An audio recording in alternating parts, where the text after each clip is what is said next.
Kalau umpamanya sudah tahu dari YouTube kita itu tahu, oh anak saya haid dari mana nih? Anak saya sering jengkel sama siapa? Sering jengkel sama kita, ibunya umpamanya. Nah ibunya harus mawas diri. Kenapa anak saya jengkel ya? Nggak taunya ibunya cerewet, nyuruh-nyuruh terus. Beda-bedain yang satu dengan yang lain. Nah kita harus berubah orang tua yang seperti itu. Orang tua yang seperti itu akan menjadikan anaknya besok itu ya masuk neraka beneran. Gimana kita membedakan anak kita yang nomor 1 itu disuruh-suruh terus, nomor 2, nomor 3 disayang terus, nomor 1 pasti marah. Nah itu sebenarnya dosa dari anak yang dilakukan marah pada orang tuanya, tapi sumber dosanya ya dari orang tuanya sendiri. Makanya jangan berpikir kalau besok itu ada cerita banyak, orang tua itu mengajak anak cucunya masuk surga itu nanti dulu itu. Karena orang tua itu bisa menjadi ujian bagi anaknya untuk anaknya melakukan dosa. Itu ujian. Penyebabnya.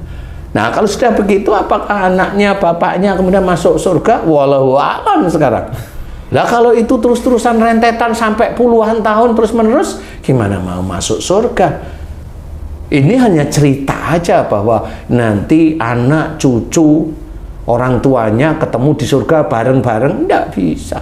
Nah, intinya kita harus memahami bahwa namanya rasa sayang ibu, ayah kepada anak itu boleh. Tapi kalau memang anak perempuannya haidnya sakit sekali, berarti kode bahwa anak kita itu ada salah sama kita.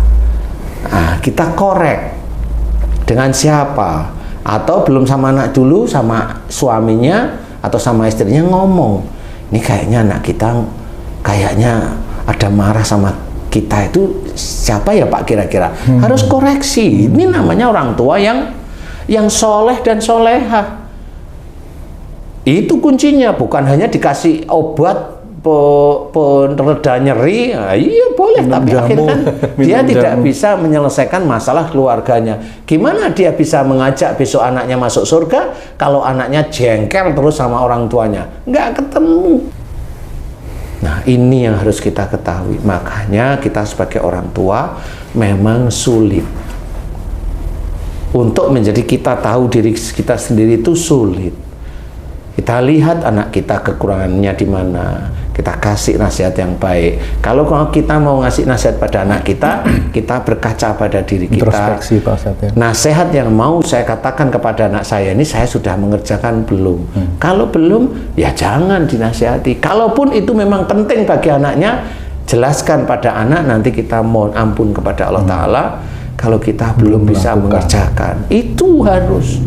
Itu adab di dalam mengerjakan syariat-syariat Islam. Loh kenapa harus mohon ampun kalau kita belum mengerjakan?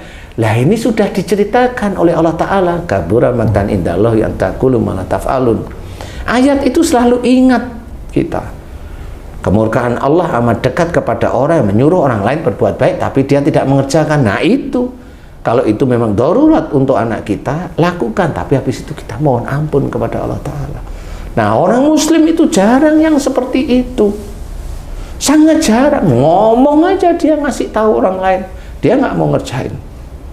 Jadi sebagai seorang muslim berat untuk tujuan kita di surga itu berat.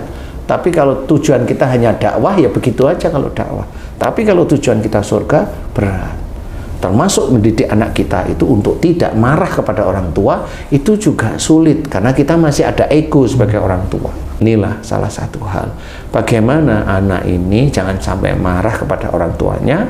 Kita harus introspeksi sendiri sehingga pada saat kita itu ngobrol dengan pasangan, oh kayaknya dari kamu mah, oh kayaknya dari kamu pak, oh iya ya saya orangnya gini, coba habis itu kita nanti tanya sama anak kita, rembukan. Bener dirembuk, kamu sebenarnya marah sama siapa toh nak? Marah sama ibu. Kenapa kamu marah sama ibu? Begini-begini. Oh bener.